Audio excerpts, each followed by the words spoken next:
Hello, my name is Julius LaRosa, and I've got a secret. I've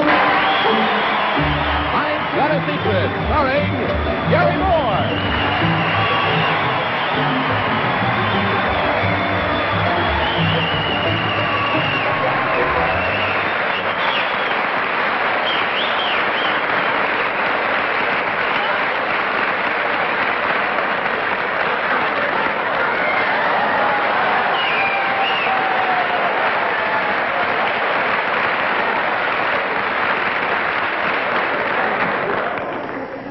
Ladies and gentlemen, I would like to appeal to you for a charitable cause.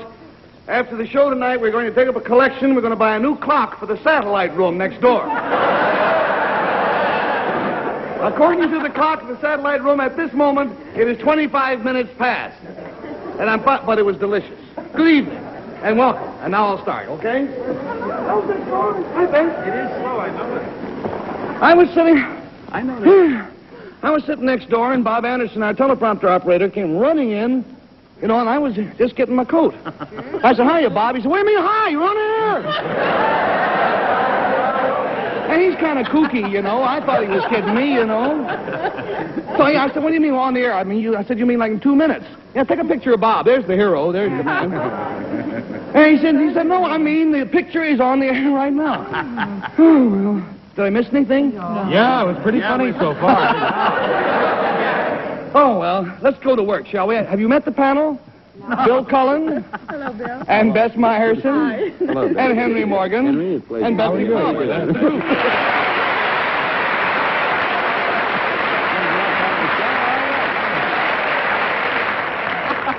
There's some steak left over there. It's very good. I didn't even bring the lemon peel with me. May we have our first contestant, please? Would you come in?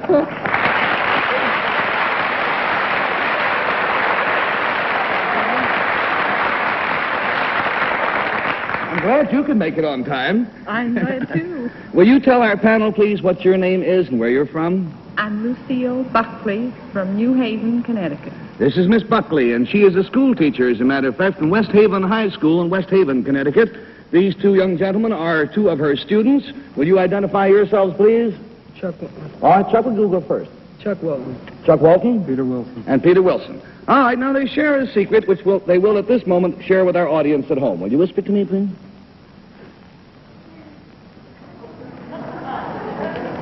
Yeah, now that's interesting, but there must be more to it. Let's hear what the rest of it is. Now, how about that?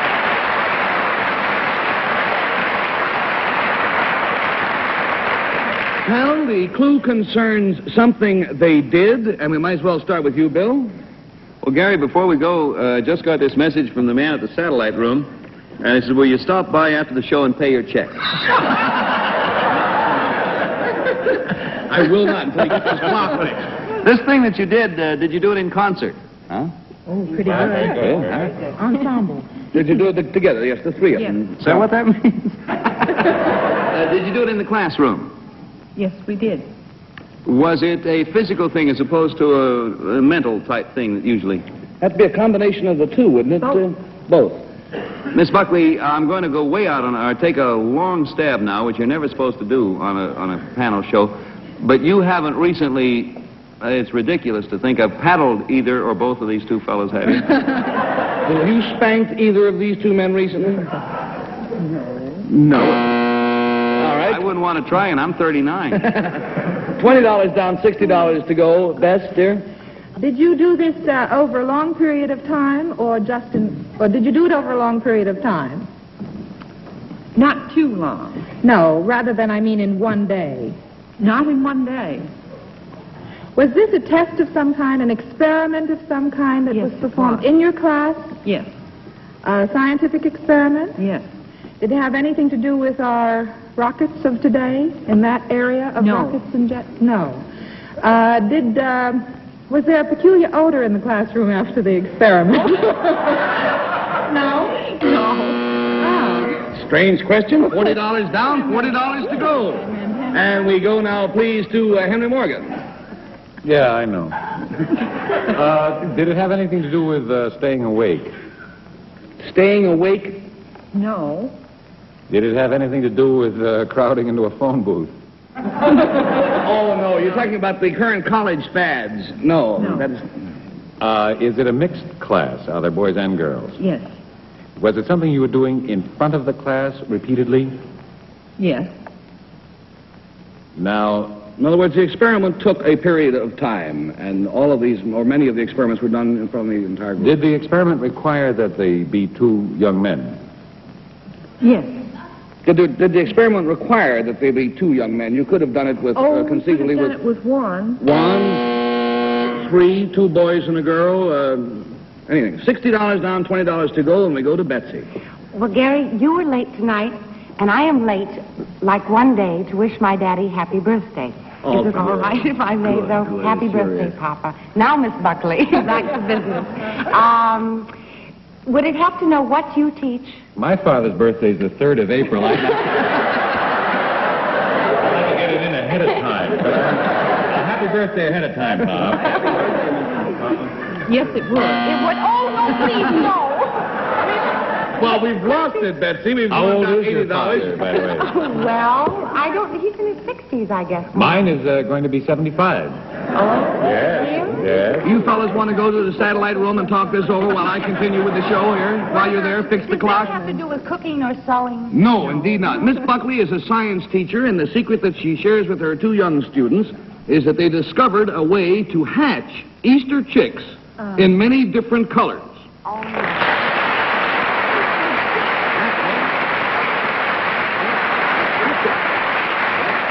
You have probably seen chicks at Easter time that have been dyed red, blue, green, and so on, which, by the way, is frowned on. This is not a healthy practice. But these are different. These chickens are hatched that way. How did you accomplish this, Miss Buckley? By injecting the eggs during the incubation period. What they did, and I will give you a very crude version of what they did, was to take a fertile egg, they take a scalpel, make a very fine incision without injuring the membrane. Then they would take a hypodermic needle with vegetable dye and put that into the egg, and 21 days later the egg would hatch. Now, if we will open the curtains, we will see what could be expected from an egg such as this, once hatched 21 days later.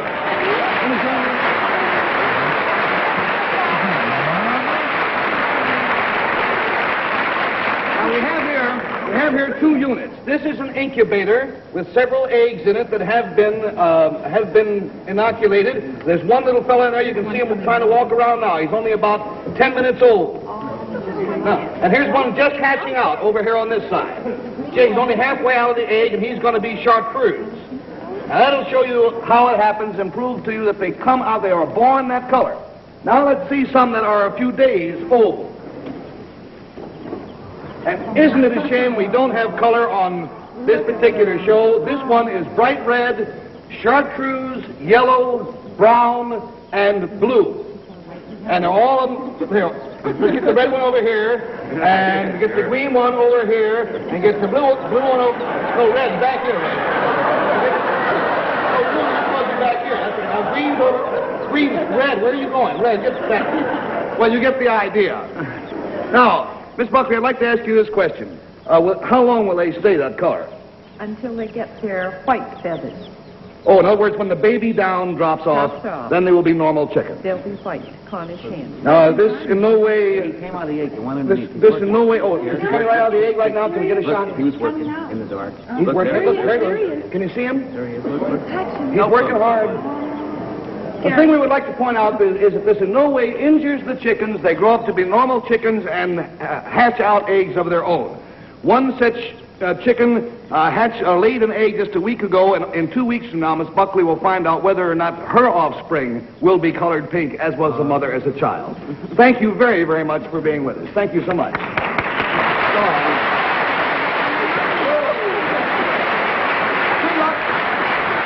And now may we have our next yacht medal, please.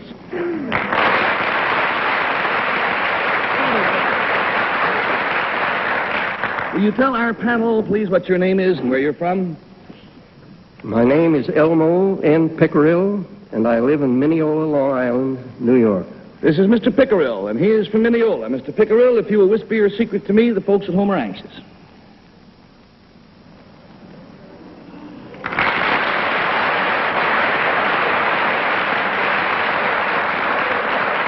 Mr. Pickerill's secret concerns something that happened to him, and we will start with, let's start with Bess. Mr. Pickerel, did this happen to you recently? No, When you were a youngster? not too young, Oh, a teenager? Young adult?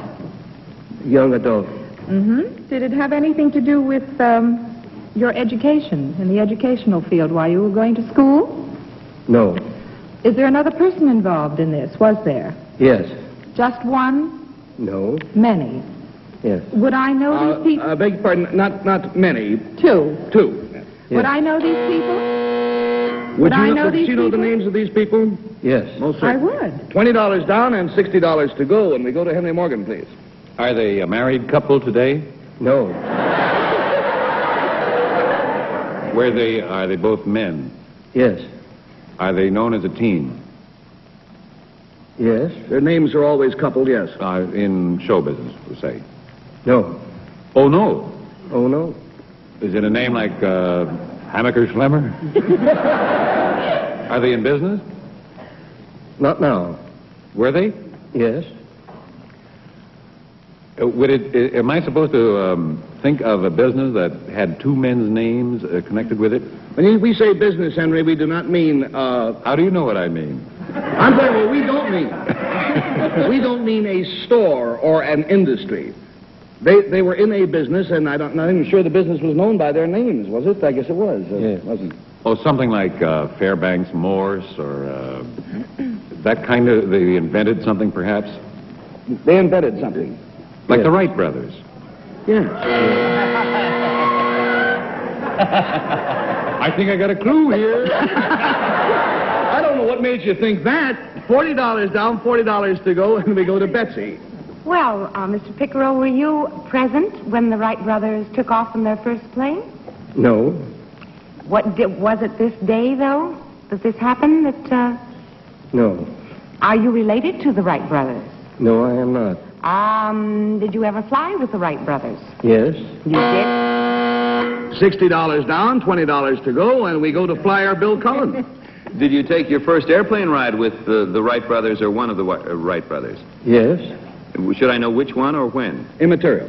The secret is more than you took your first airplane ride with the Wright brothers, and you crashed. I don't mean badly, just. No. Is there how you took? Yes, Henry. He may have been the first pilot that they used, aside from themselves. Orville was Well, he a doesn't pilot. look that wasn't he? old. Maybe he No. wound up the plane. $80 down. Mr. Elmo N. Pickerel, back in 1910, was taught to fly an airplane by Orville and Wilbur Wright.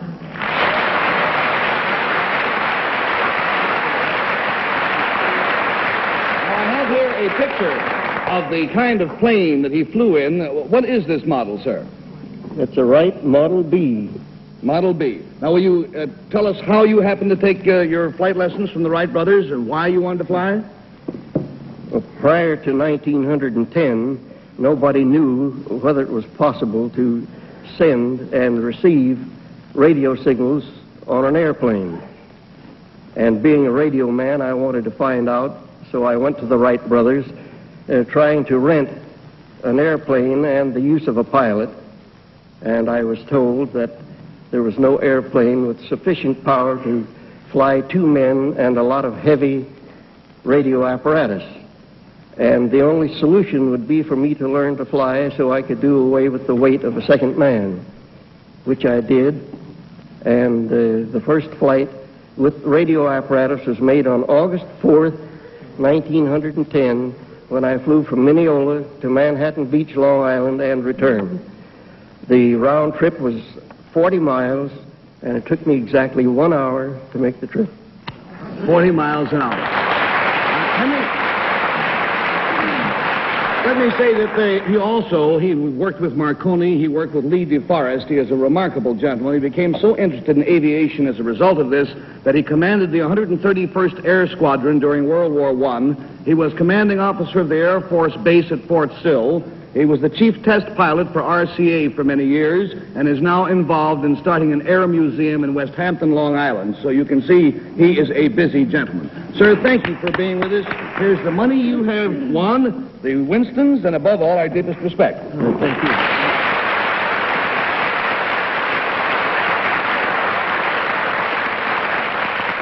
panel, I'm going to have to... I hope you will remember that. I also hope that you will remember that this Sunday, Easter Sunday, winds up the annual Easter Seal campaign for crippled children. And if you have not as yet sent in your contribution, please do so. You will help a crippled child to walk. Now let's meet our special guest for tonight, one of my favorite singers. Matter of fact, according to my notes, he's going to open at Blindstrom's Supper Club in Boston on March 30th. Here's Julia La Rosa.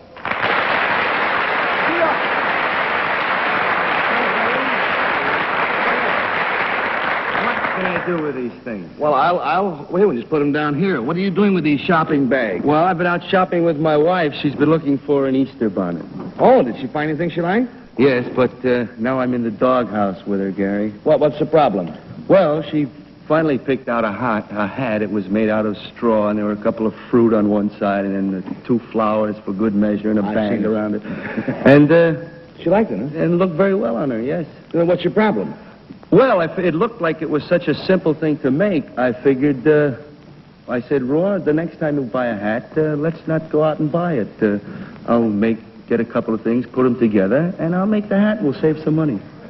What was her reaction to that, huh? She didn't quite like being a guinea pig, unquote. Well, I think that's kind of a narrow view. I think we men could make just as good-looking a hat as anybody if we put our minds to it. I think so, too, Gary. You see, my friends, Julius and I talked this over at great length this afternoon, and we want to prove his point. Now, part of your secret will be that we are designing hats for the girls on our panel, right? Fine. Now, comes the question, what are we going to make them out of? That's the second half of our secret. We will use the same thing that other designers use, which is anything. We will borrow objects from the members of our studio audience. Now, you're going to make a hat for Betsy. I'll make one for Bess Myers. All Okay? righty. Now, incidentally, after I spoke to you this afternoon, Julie, I called the famous hat designer, Mr. Chanda. I told him about our little plan for tonight, and he got interested and excited. And at this moment, he is backstage making hats for the girls out of the same kind of materials we hope to collect from the audience. And we'll see whose hat turns out better. Wonderful. Now, ladies and gentlemen, we need your cooperation. We're coming down with these shopping bags and going to ask you to lend us things like your necktie, or flowers if you have them, or tie clips, anything we can use to be ornamental. We'll give you a receipt for them, and you can come backstage after the show and can collect your items, okay? Yep. Got your receipts, Julie? I do. Why don't you get started? Okay, Gary. Now, when you get this receipt, just hold on to it, and then right after the show, come backstage, and we'll see that everybody gets back whatever they have loaned us, like pencils, pens, anything in the world. I see Julie getting down in the audience there now. All right, Julie, you're on, my friend. Go. Thank you. Here's your, you show this backstage and you make sure you get your necklace back later. Thank Whoops. Yes, sir. Oh, good. That'll be fine. Thank you. Oops, yes. Admit that. I'm doing fine. I'm collecting, that's too You doing much. all right? Yeah, I've got a I just coat got a now. scarf from a lady over I here. forgot to give you the, And a gentleman over here is kind enough to lend me his beg your tie pardon? clip, a very pretty one. I'll see that you get it back. Here's your receipt, sir. Don't let me forget to give you a receipt. Now, here's a young lady who's going to loan me a pair of gloves. We'll put those in the shopping bag. Oh, 2 pairs of gloves, huh? All righty. Oh, wait, don't forget your receipt. Well, do the receipts. Here you go. And for the lady here, this young gentleman has a flower. That's going to be very pretty. Thank you. And from this lady here, we have some beads. How are you coming, Julie? Julius, how you coming, boy? I just got a wrench, Gary. A wrench? Well, I've got enough stuff over here. Have you got enough stuff? And I'm all out of passes. All out of passes? Okay, will you send the panel back in, please? Julie, you start on up, will you? We should hide the things from the panel. Oh, yes. Yeah, don't let the panel see them. Okay. Hide the bag behind your... Hello there, good friend. Yeah, by George, there's the panel. Behind your back. There's the panel, yes. Hello there. Hello there. What you got there? Oh, hang on. Hello. Friends, will you please put on your blindfold so that you cannot see what Julie is doing, because what Julie and I will be doing is what you're going to be guessing. I see. So, all righty? Okay. Let's get to work. Julie, drop We'll All start righty. the questioning with Bill Cullen, please, and it concerns something that Julius and I are doing.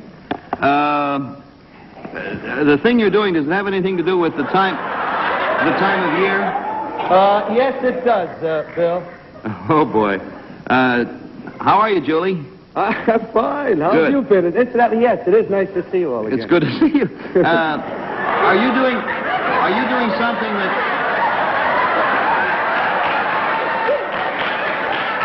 Are you doing something that adults wouldn't normally do? No, they might do it. Yes, they might do it. You doing something that maybe, if you think way back, the president might very well be doing very soon? No. President? Yeah, you sure? Oh, wait a minute. Yes, he could very well be doing You're playing golf right here on the stage. No, not that. I don't think it goes, however, with normal presidential functions. I think $20 down, $50 to go. Bess Myerson, oh, keep your blindfold on. Well, everybody's laughing. Are you doing something to one another or to each other or yourself? In a way we are, Bess. You are. Yes. Yes, we are. Are you changing Gary's appearance in any way, Julius? Yes. From a certain point of view. Gary, are you doing anything to Julius? Not yet. No. $40 down, $40 to go, and we go to Henry Morgan, and now it's my turn. Does this have anything to do with like coloring Easter eggs? No, it does not have anything to do with coloring Easter eggs. Are you coloring each other? No, we're not coloring each other. Are you... Are you doing anything that disarranges your clothing? No, not really. No. Are you adding anything to each other? Yes, we are. Is it in the nature of clothing? Yes.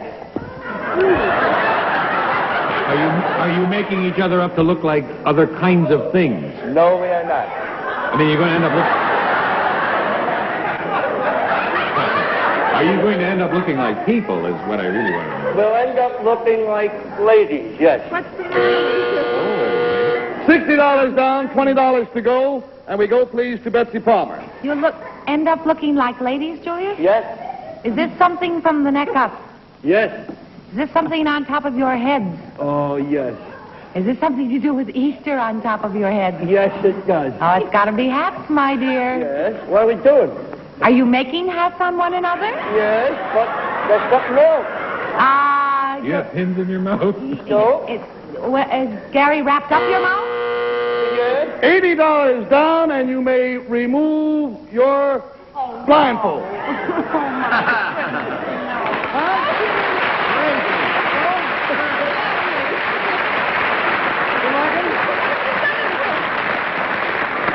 What we started with, we have each created. Oh, thank you. We have each created a hat.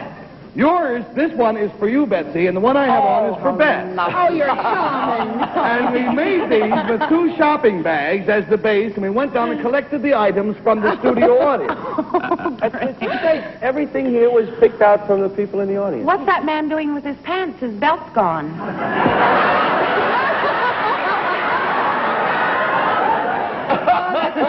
I didn't do a very good job, did you? I don't know. I think you look kind of stunning. Well, I tell you what, we didn't take any chances. We want you to look good on Easter, so we have backstage one of the foremost hat designers, Mr. Chandu, and he has created out of the same type of material, starting with the same shopping bag, he has created hats for Bess and for Betsy. So let's have Mr. Chandu open the curtains, and we'll see what he has created. Hello. How are you? Thank you.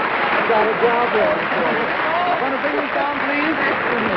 I understand that, as usual, we are in time trouble, so if you will take your hat, the first one, over to Bess and try it on her. Victim number 1 here. Yes? They start a whole new trend for the millinery business. Right? Look at that. My prize money on the hat there. And one also for Betsy Palmer. Yes. And it is a Winston hat. It features cigarettes and holders on the front and a wristwatch in the front. And a wristwatch, if you please. My time and Winston time. Winston time, and there you go. Look at that. Thank you very, very much. This is great fun. Good fun for me, too. Large hand for Mr. Chandu and Julie, my friend.